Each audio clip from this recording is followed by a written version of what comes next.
Everybody, in this episode of The Exchange, we are going to be talking about getting into the buying and selling of silver and gold business. Let's get into it. Let's do it.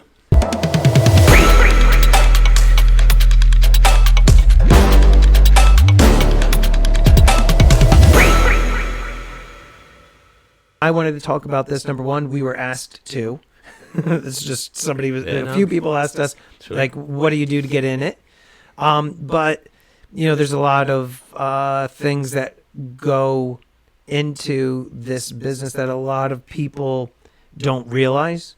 And you've been doing this almost 18 years now, and you do things a little bit differently than me. So I think that those of you that are watching this is good for you if you're just an average person just buying silver and gold and just stacking it, or if you're somebody that's looking to get into buying and selling more as like a full-time thing. I actually had one individual who sold their business and got into being a silver and gold dealer full-time because they watched my videos and they said that my videos like inspired, and then they're doing it and they're doing well with it. Oh, wow.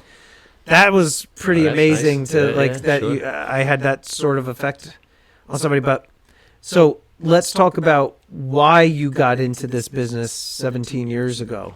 Oh, man. You know what? We were one of the first in the area to do it. There wasn't gold buying businesses and all that. I graduated college. I have a degree in finance. And I tried a couple jobs. I worked a couple sales jobs after college.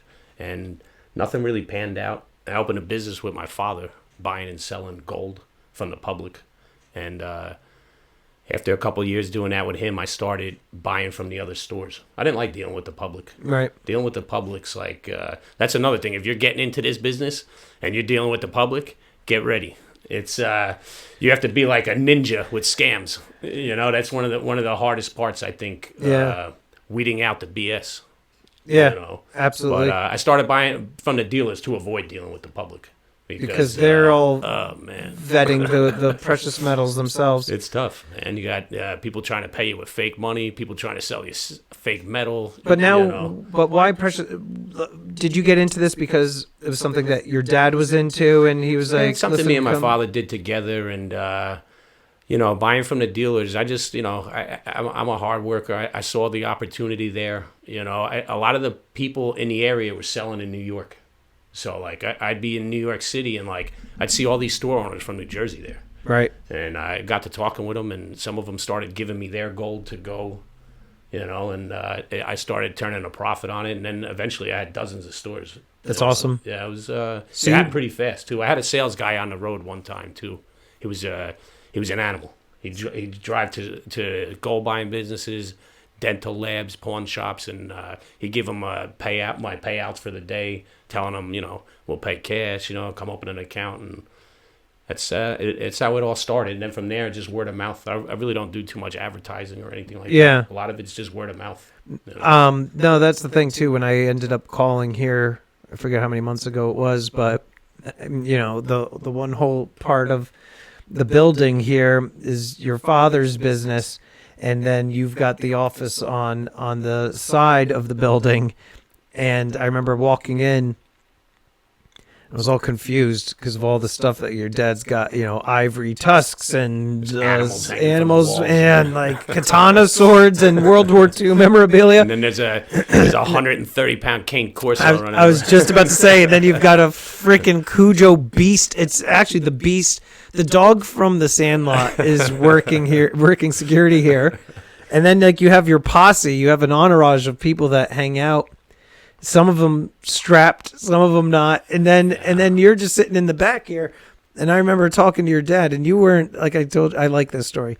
Like I called, I'm like, is this the right place? And you're not the friendliest on the phone. I'm definitely not. No.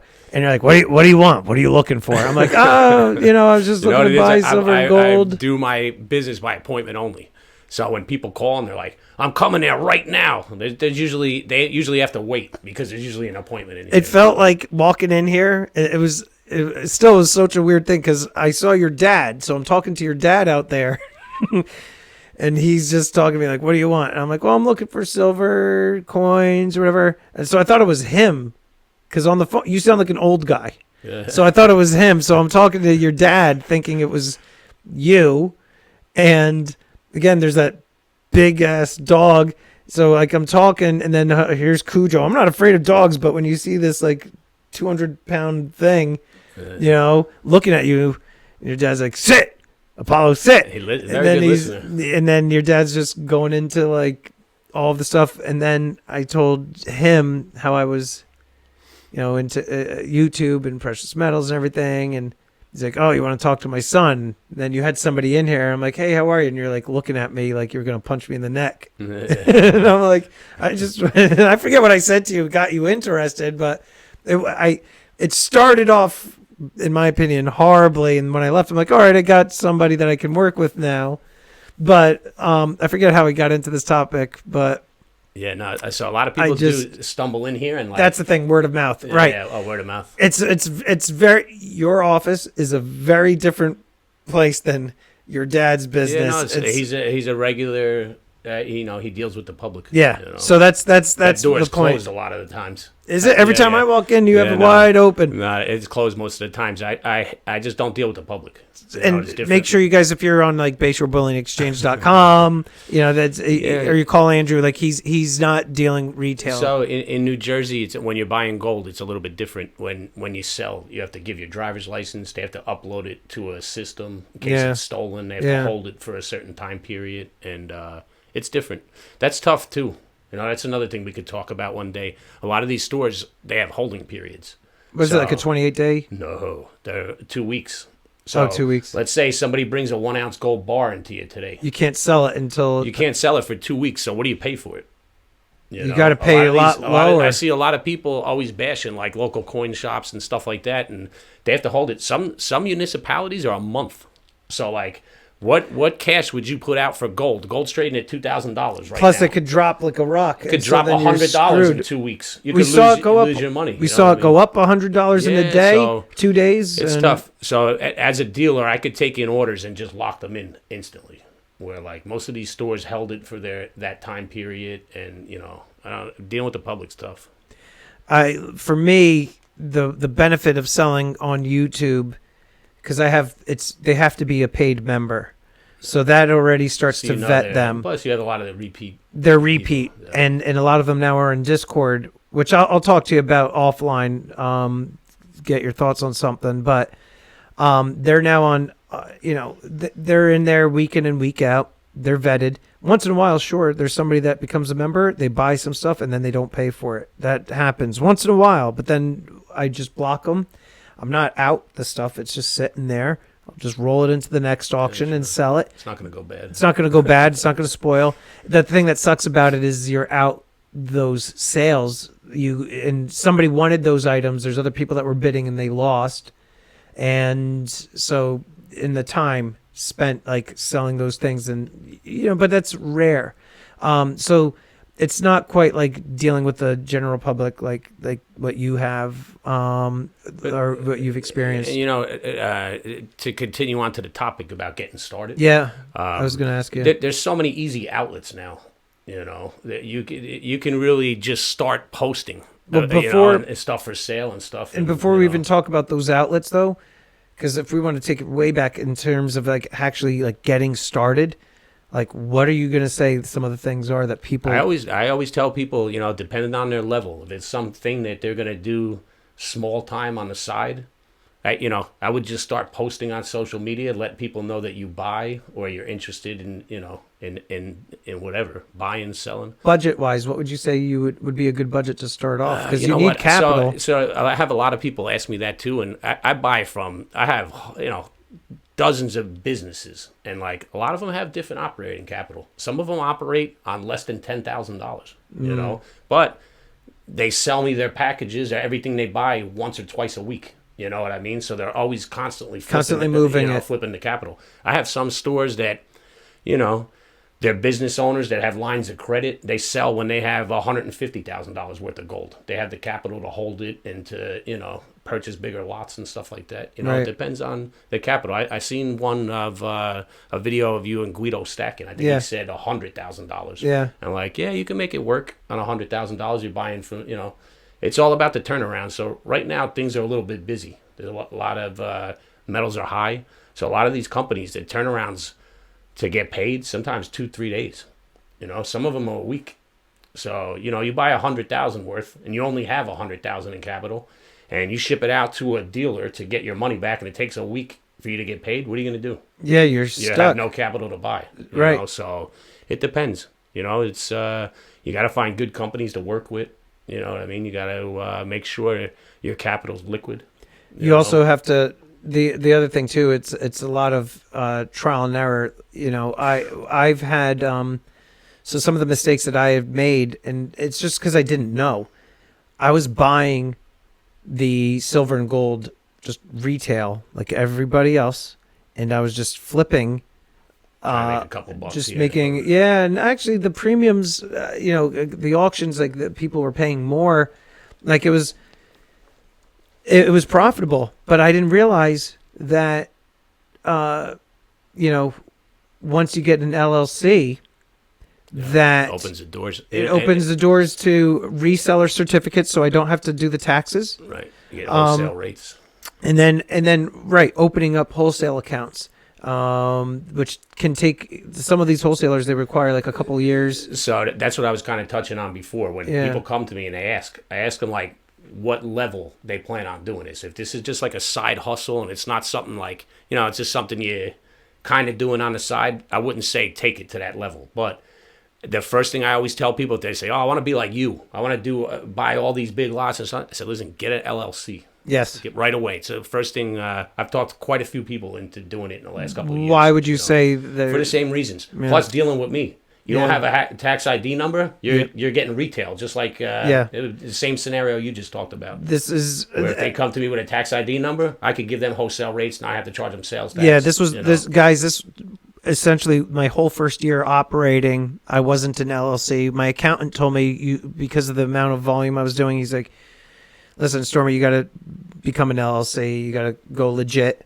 And I did. There's a level of protection there too. It separates your personal assets from the business. You can deduct a lot too, which is a You good aspect do? to owning a business. Actually, I want to talk to you too one day about different deductions. I'm wondering if there's things that I'm leaving off I'm the a table. deducting animal. You are an I am. animal, but the LLC, people want to buy wholesale. You can't just go and just set up accounts with wholesalers. You have to have a business.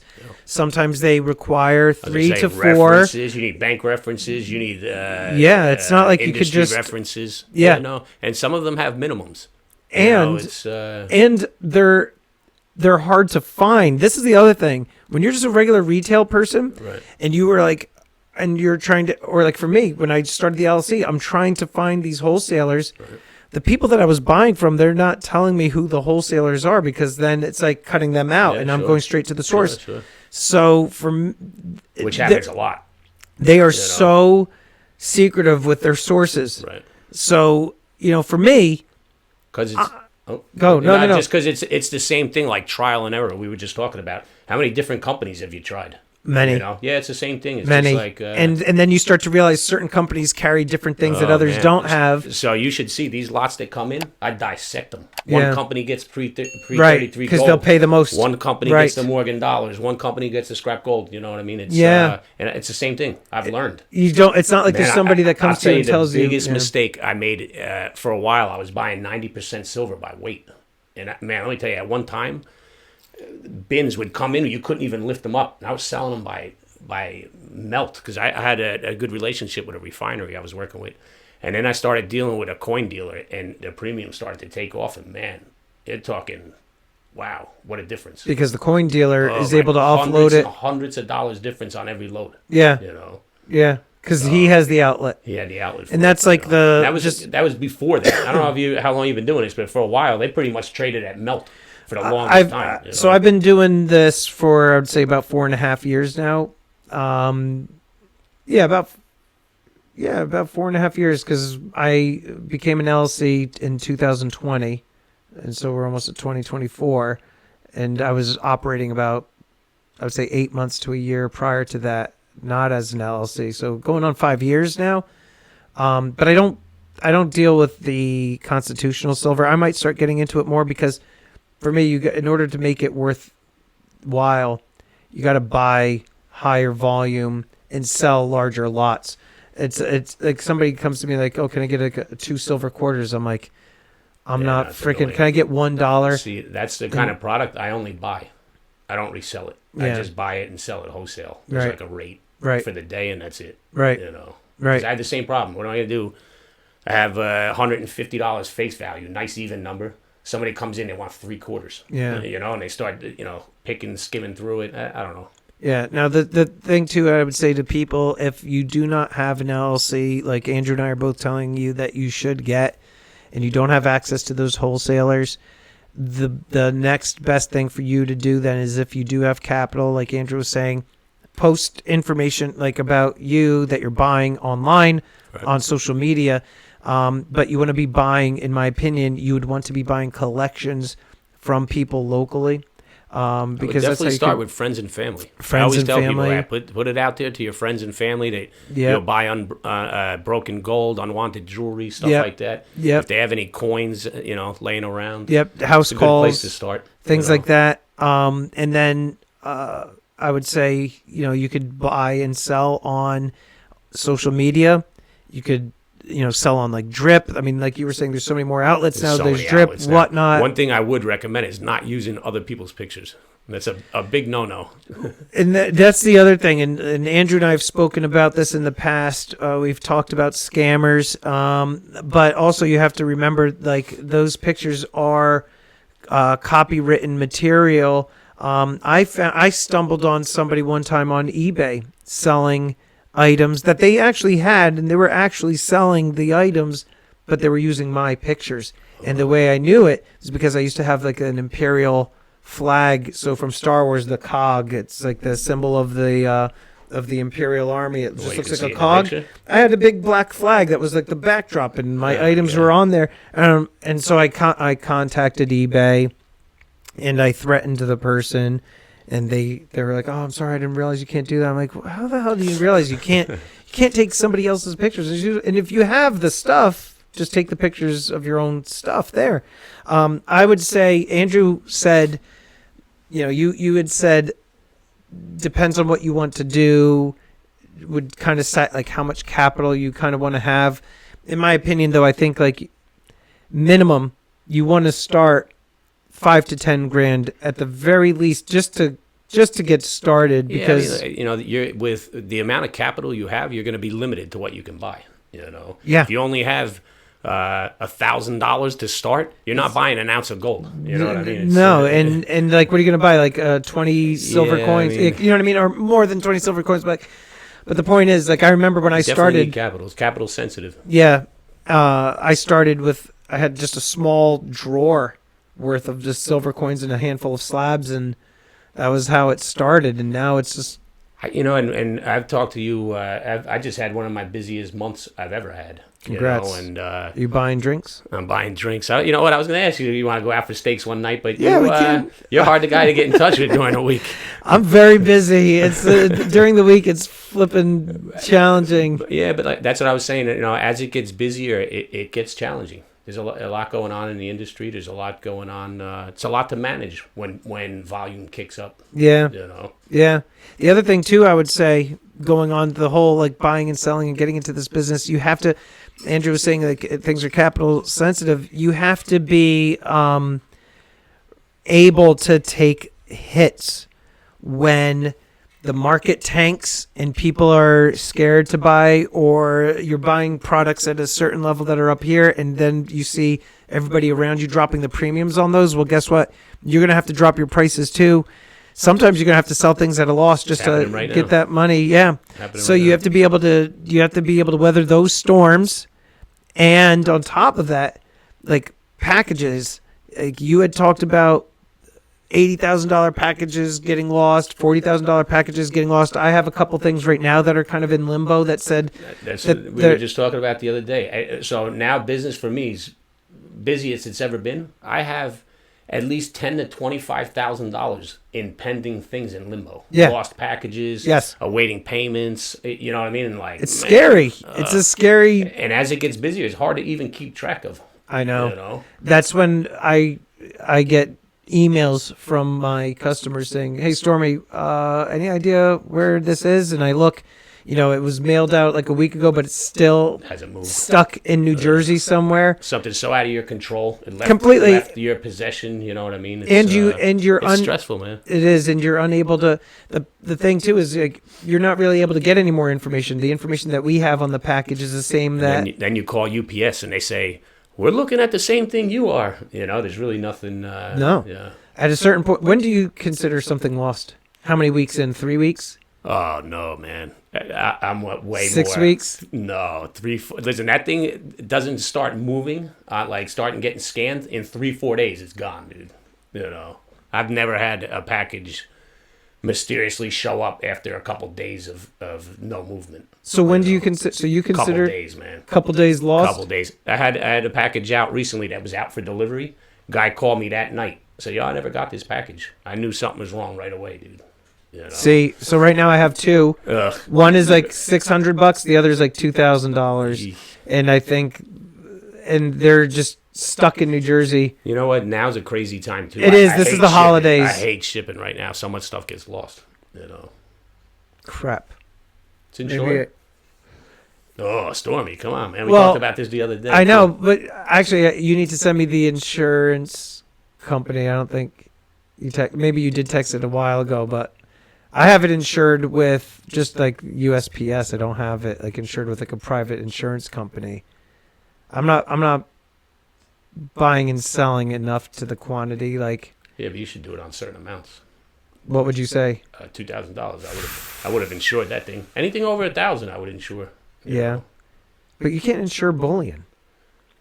I think USPS. Well, you can my insurance is only for jewelers, coin dealers, and diamond dealers. So, that's like what's in the box is not a question as long as you have a receipt for it and or a picture of it. All right, we got to get this from I'll you. get All you right, on, so buddy. you're saying over $1,000 Well, insure it. $1,000. Yeah, All right, my deductible. I'm gonna have to $1,000, change- So I always have that number in mind. But I'm going to change some practices here. I know some people that they say they self-insure. Same thing. Like if it goes lost, it goes lost. Like I've only had in the history of all of my packages, only one package get lost. see, that's another big topic that maybe we should discuss. If you plan on opening an LLC, you need insurance, man. It's a big expense. I pay a lot for insurance, but that's- I'm covered, man. I sleep good at night. I've had Right. quite a few stupid things happen, accidents happen, and like, man, I But- was covered 100%. But again, you're every time. sending out $50,000 to So $80,000 even packages. these packages. So part of my shipping package with my insurance, anything USPS, small flat rate box, medium flat rate box, covered for $5,000. So I could insure it for $0 with the post office. But my insurance policy blanket covers every package. How much a month? I pay $6,000 a year. So what is 500 a that? month. 500 a month? Do it, buddy. You'll sleep good at night. I don't know because It's the same thing. think I about it also because if have- it's 500 a month and if like I told you But my numbers it like might if- be lower because I have tons of other stuff. That's just my website. I have like another part of the policy that covers lots up to $50,000. Yeah, see, I'm I'm- covered with stuff on the premises. It would be a different it's policy. very for you. different. All right. might be a lot cheaper. Might only it cost would you be, 'cause- $200-300. Yeah, a I month, might do it. I might do it. It's 100% worth it, dude. How much of a pain in the ass is it though when you're trying to do a claim? You have to get receipts for all of the items that were in the but we have package. receipts for everything anyway. No. We do, but think about what a pain in the neck to have to go like, okay, I bought this item from AppMex 6 months ago. No. Then I have to go- So the package that just went missing from me recently, everything that was in there, I hand wrote receipts and purchased from people. So I have a copy of what was in the box. Yeah, for me though, I'm buying from But you're all shipping these. it to somebody. I know, You have but a I don't. receipt that you shipped whatever's. I don't write valuable it is, receipts.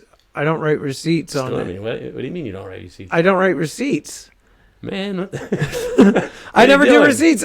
They send me the money via PayPal or whatever, and then I send them the stuff. Oh no, you gotta change that. See, we're learning new stuff, man. Son of a We- bitch. we pick each other's brains here. No, that's important. You definitely have to do that. Not to mention as a reference. What are Right. you gonna do if a guy calls you and he says, "Hey, Stormy, I bought this round off you 2 years ago"? You're gonna say, are you gonna remember? I don't know.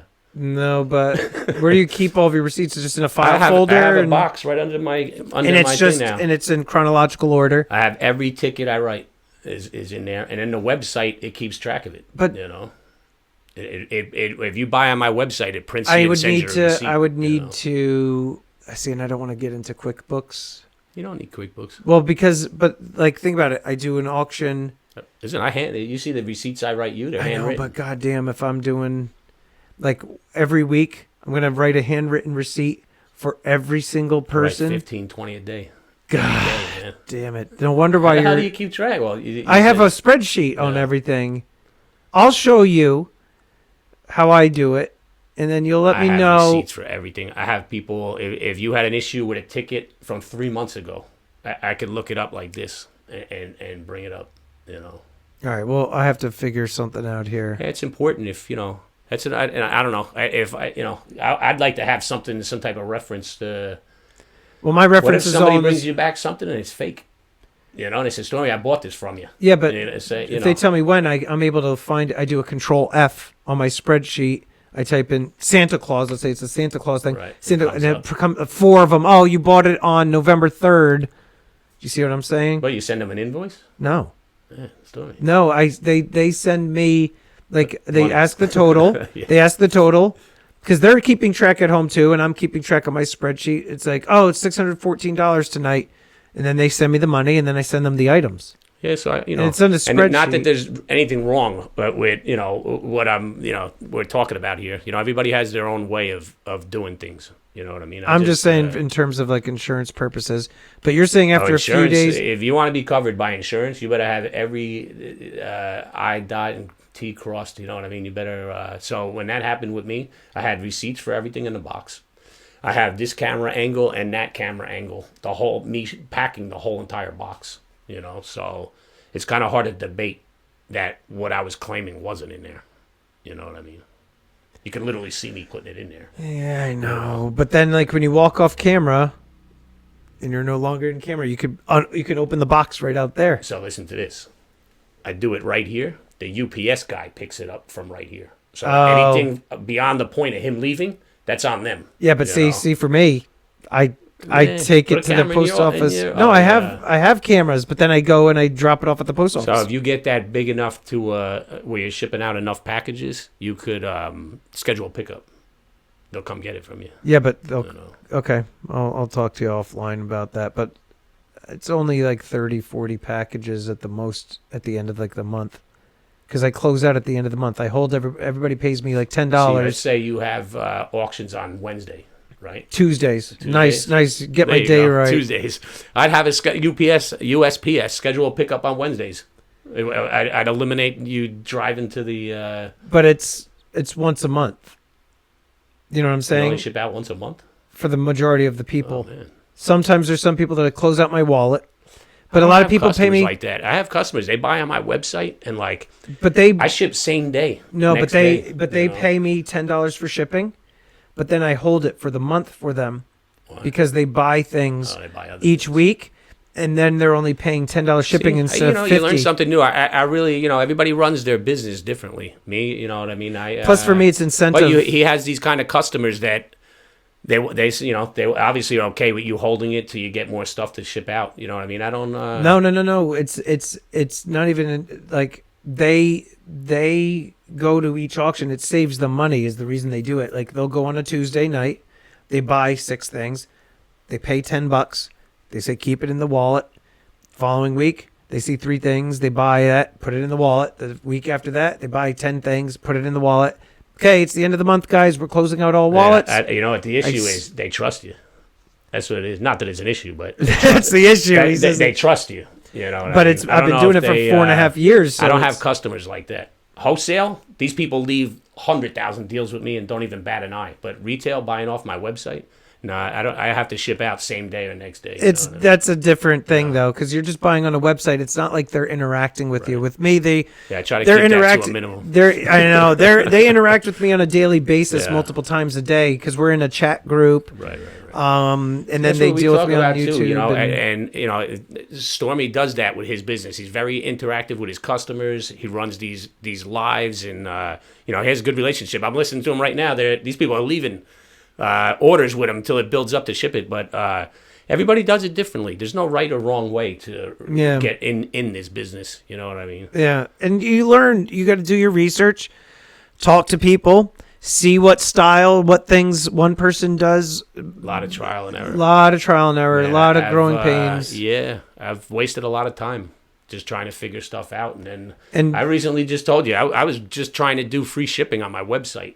I like worked on these graphics for it. I had these guys the computer guys change it to anything over 500. And after a couple transactions, I it's just a little off. I don't want to charge the customers more money, you know, and add it in that way. I'd rather just charge the flat rate, Yeah. and that's it. And like I said, I had this huge campaign. I was gonna do free shipping, blah blah. And at the last minute, I decided to ditch it, just because I would have told you can't make don't. it to work. I would have Yeah. told you not to do it because So- you can't. There's certain things that I originally, that's the way things have changed. Originally, I have a thing just for first responders and veterans, where Discount? where if they spend over, it was like you spend $100, you get free shipping, and there was a time where that mathematically it worked. Yeah, sure. And then I had a guy who showed up. It's been a while, but now it's like, now on the website, it's like $300 or more for veterans and first responders. I had a guy show up to one of my auctions or whatever, who's a veteran, and he bought whatever, but he only sent he didn't send any shipping because it was over that original $100. He thought it was still. And he thought it was still a thing. And I said, I'm sorry to inform you, but we can't do it anymore. It just, because now I'm losing money. Right. It was the margins on the things that he bought. It was negligible. It was like a $2 margin on this thing and a $3 on that thing and $1 on this.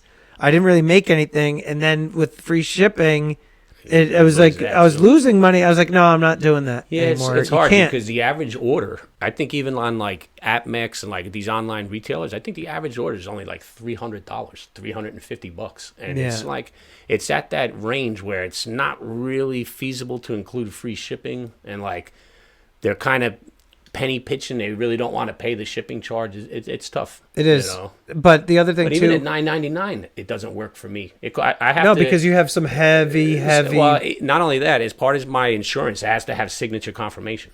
So it costs me $11 and change, and I'm only charging $9.99. I'm losing almost $2 still, which is nothing, but I still can't get it to make it work. You know? can just do a flat. Just say flat. Listen, just call it flat shipping and handling. They say add 5 cents on to an ounce on like a tube. If you're selling a tube, you know, add 10 cents on it. But wouldn't you just be selling like in a medium flat rate box for like $15 or something? Yeah. Right. So medium's what I'm, 15, flat, the small's $11.98, I think it is. No. But with signature confirmation. Oh yeah. Do you always do signature? I confirmation? have to as part of my insurance. Okay. Yeah. So I charge $10 flat shipping and handling. Me too, $9.99. Yeah, but change yours to 15. Nah, listen, I don't mind losing $2 on it. You know, it's better than eating 12. You know, I can't eat the free shipping charge. It's just too much. Not to mention, I sit here and package each box. It takes me a good 10 minutes to that's print the the handling. labels, you know. That's the handling Yeah, aspect. no, it's, But the other thing too, with going back to the whole, you know, it's a learning curve and everything. You know, that's why like videos like this are beneficial, because you guys are hearing firsthand like some of the things that we've dealt with that you may not have ever even thought of. But it's rare that you'll have like somebody tell you, like, if you are going to a social media platform to do your buying and selling, it's rare that you're going to find somebody like us who's telling you some of the things to watch for, because that all took time and energy and money for us to go through. And, you know, people don't want to necessarily create their own competition. I've had people reach out to me like, hey, what are the benefits of doing this, this, and that? And hey, Stormy, can I do this? And I'm like, nah, I'm not going to help this person because it's a direct I have people competitor. that write me and they say, Hey, Bayshore Bullion, where do you sell your coins to? So I would never, those are other things too, and touching on that, nobody ever wants to reveal their sources. No, and because they'll just start doing business with them, cut you right out. yeah, of it, yeah, and that's why I was saying in the beginning, it took me a while to figure out who the wholesalers were, and and some of them are just dumb luck too. The way I found some of them. yeah, One company. This was 10 years ago. They used to send me a photo with their camera on their phone of my receipt, and in the background, I seen a card to another company, and I just Googled it and reached out to them, and they were like one of the leading buyers in, and like I built a relationship with him. But it's the same thing. So that from that point on, they stopped getting that product. Right. You know what I mean? And right. you got to be really careful, man, who you reveal your stuff to. Absolutely. They'll cut you right out. Yep. Business is cutthroat. That's for sure. Absolutely. Guys, listen, if you enjoyed this video, please make sure you hit the like and the subscribe buttons, and make sure you check out Bayshore Bullion Exchange. Andrew's got a lot of awesome things on his website. Check out EmpirePreciousMetals.com and tune in every Sunday, and we will see you on the next Have a one. good weekend, guys. All right, let's see. Fingers crossed. No echoes. 36 minutes. Holy shit.